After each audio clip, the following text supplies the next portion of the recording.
আসলে যখন শান্তি চুক্তি স্বাক্ষরিত হয় তখন আমরা দেখেছি আসলে অস্ত্র সমর্পণের যে বিষয়টি ছিল সেটি শুরু হয়েছিল। তবে পরবর্তীতে যখন একের পর এক সেনা ক্যাম্প প্রত্যাহার হয়েছে, পার্বত্য যে সশস্ত্র যে সংগঠনগুলো আছে তারা আসলে তারা তারা নিজেরাও দিনের পর দিন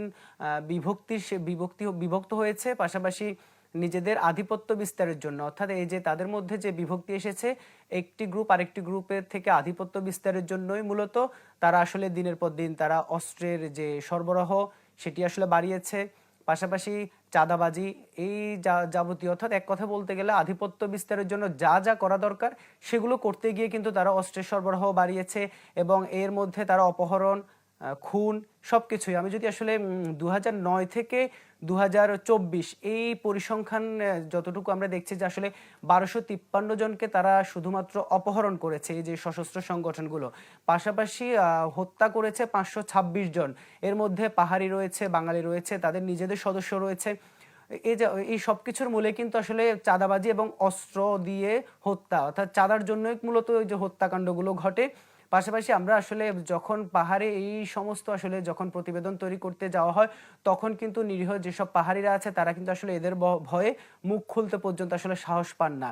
যারাই কথা বলেন তারা আসলে তাদের যে ছবি সেটিও আসলে দেখানোর শর্ত দিয়ে কিন্তু তারা আসলে কথা বলতে আসেন।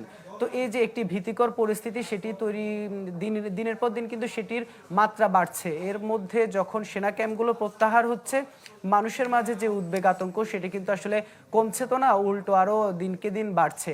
আর এই অস্বস্তি এবং আতঙ্কের মধ্যে যেসব পাহাড়িরা রয়েছে, বাঙালিরা সেখানে রয়েছে, তাদের আসলে যেমনটি আসলে প্রতিবেদনে দেখছিলেন, তারা যে চাচ্ছেন পাহাড় থেকে যতক্ষণ না আসলে অস্ত্রমুক্ত হচ্ছে পাহাড়, শান্তি শৃঙ্খলা বজায় না হচ্ছে, ততক্ষণ আসলে তারা সেনা ক্যাম্পের উপর তারা একটা আস্থা রাখতে চান। তবে সেটি আসলে আরেকটি যে বিষয়টি, যারা সশস্ত্র সংগঠনগুলো তারা কিন্তু এইসব সেনা ক্যাম্প এবং সেনাবাহিনীর বিরুদ্ধে একটা অপপ্রচার সেখানে চালায় নিরীহ যেসব পাহাড়িরা রয়েছে। যেমনটি আমরা আসলে পাহাড়ে দেখেছি, পাহাড়ের জনগোষ্ঠীর মাঝে সেনাবাহিনীকে নিয়ে বা অন্যান্য যে নিরাপত্তা বাহিনীগুলো, আইন শৃঙ্খলা বাহিনী, সবাইকে নিয়ে কিন্তু তারা বিভ্রান্তি ছড়ায়। তাদের মূল উদ্দেশ্য থাকে হচ্ছে চাঁদাবাজি করতে গিয়ে আসলে তাদের যে যে জিনিসগুলো না থাকলে তাদের চাঁদাবাজি করতে সবচেয়ে বেশি সুবিধা হবে, তারা সেই জিনিসগুলোকে আসলে দূরে রাখতে চায়। যেমন পাহাড়ের রাস্তা, তারা কিন্তু আসলে পাহাড়ের রাস্তা একের পর এক যে হচ্ছে, উন্নয়ন হচ্ছে পাহাড়ে, তারা কিন্তু সে উন্নয়নেরও বিপক্ষে। তারা এই উন্নয়ন রাস্তা এই যাবতীয় বিষয়ের বিপক্ষে। কারণ এই যে রাস্তাগুলো যখন হবে আপনার, তখনই কিন্তু যখনই একটি ঘটনা ঘটবে, যখন দূরত্ব কমে আসবে, যাতায়াত ব্যবস্থা সহজ হবে, তখন আইন শৃঙ্খলা বাহিনী, নিরাপত্তা বাহিনী তারা খুব দ্রুত কিন্তু আসলে ঘটনাস্থলে পৌঁছে যায়। এর প্রেক্ষিতে কিন্তু আমরা দিনের পর দিন যখন পাহাড়ে উন্নয়নের ছোঁয়া লেগেছে, সেটি কিন্তু এই যে সশস্ত্র সংগঠনগুলো সেটিও কিন্তু আসলে তারা স্বাভাবিকভাবে নেয়নি। তারা এই এই কারণে কিন্তু তারা আসলে ইভেন এখন ইভেন পর্যন্ত আরেকটি তাদের বিষয় যে অবস্থান সেই আরেকটি অবস্থান বিষয় তারা। যোগ করতে চাই, একটি বিষয় জানতে চাই যে আপনি বলছিলেন যে নিরীহ পাহাড়িদের কাছে সেনাবাহিনীকে নিয়ে বিভ্রান্তকর পরিস্থিতির যে সৃষ্টি হয়, যে বিভ্রান্তি ছড়ায় সশস্ত্র সংগঠনগুলো, সেখান থেকে উত্তরণের আর কি কোনো উপায় আছে কিনা, এবং সেক্ষেত্রে পুলিশের কোনো ভূমিকা থাকা সম্ভব কিনা ইভেন?